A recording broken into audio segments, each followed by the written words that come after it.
Hey, it's Mike with TechPV.com, and I'm going to talk today, and it's going to be a little bit of a rant, but I'm going to talk today about being a professional paintball player. And I'm going to start off the video by saying that you don't have to play in Division One or Open or Pro to consider yourself a professional paintball player. Now, I've got a lot of respect for professional paintball players. I mean, I couldn't think of a worse thing to take up to the top than paintball. I mean, they don't get paid anything. Many times when they're going out to tournaments, their family doesn't come with them. It's an absolute grueling profession to have. And I got to say, my hat's off to any professional paintball player that's out there, man. You guys do something that not very many people can do. But just because those folks are at that level, at the Division One or Open or professional level, you can be a professional paintball player even at the rookie and at the beginner and at the Division Four, at the entry level tournament scene, and you can be a professional paintball player. I'm going to tell you some of the different things that we did. Now, I had a team, Rendition. Okay, it was the team that I started. We were only around for about a year and a half, and we said, you know what? We don't have the ability to play Division One, and we don't have the sponsors to go professional, but we are going to try, even at our level, to be a professional paintball player. And I'm going to tell you, out of every single tournament we played, we never had a single penalty as a team. Ever. We never had a 1-for-1. We never had a playing on. We never had a 3-for-1. We never had a hot gun penalty, a rate of fire infraction. It never happened to Rendition. We played at PSP, we played in local SPCS tournaments, and I'm going to tell you how we did that.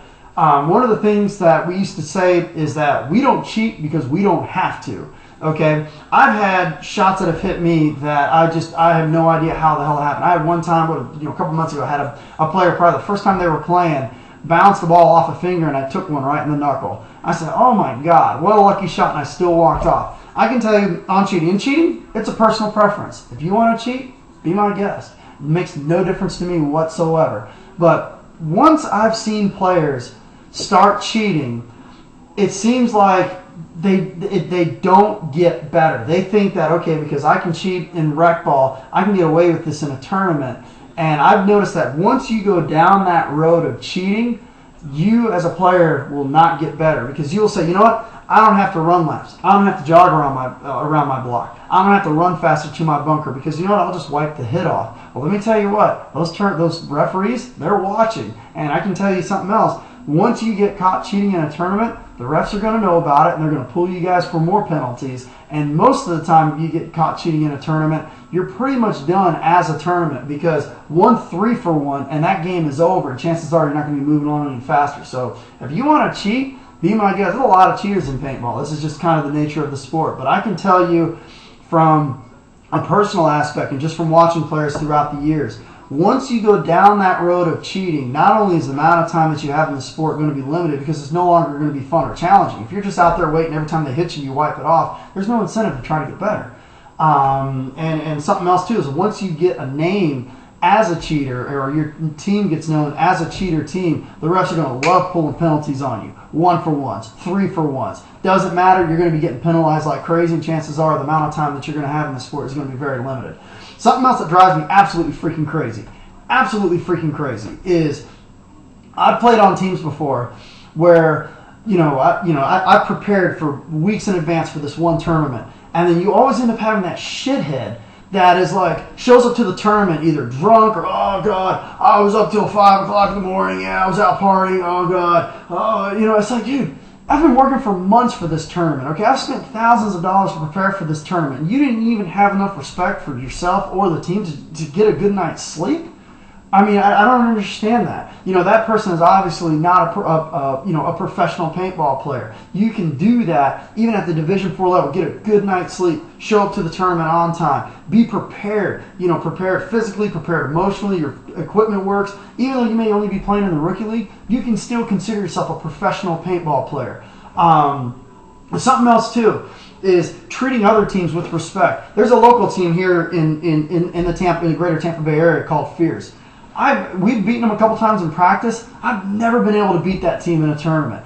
Dan from Fierce runs a phenomenal team. I mean, their players are just phenomenal. And you know what? Every time I get a chance to play against them, I try not to get that out of my head that they're going to beat me, but I always tell them, guys, good job. You want to know why? Because he freaking earned it, man. Those guys bust their ass. Fierce, bust their ass. They work harder than I do, and they deserve to beat me. So treating other teams with respect is another way to be a professional paintball player. Another thing, too, treating referees with respect. These are kids just like you do, and many times you can become friends with them as you're playing, especially like SPCS, CFP Factory, Static, a lot of those guys that are out there. We treat those guys with respect. A lot of them are not getting paid. They're showing up there, they're working a 12-hour day in the heat, dealing with screaming paintball players. We treat the referees with respect. We treat the other teams with respect. They're not going to get every call, right? We've had calls that, where I clipped somebody doing a run through, the refs didn't catch it, went and blew our whole team up. But you know what? I'm not going to go scream at the refs about it. That's just paintball. Either I accept it or I get the hell out.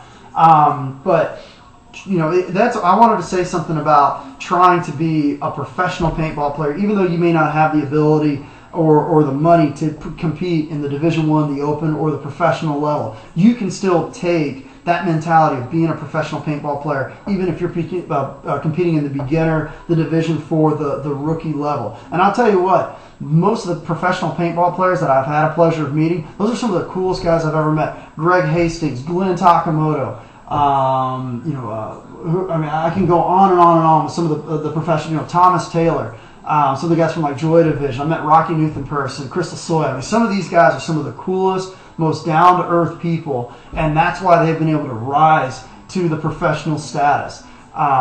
So let's do that, and let's go ahead and say, you know what, we may not, as the majority of the paintball players, may not have the ability to become a professional paintball player, but we can still be professional players even at our level, regardless of what the level is. So a little bit of a rant, but I kind of wanted to get that off my chest. Email me if you have any questions. Thank you.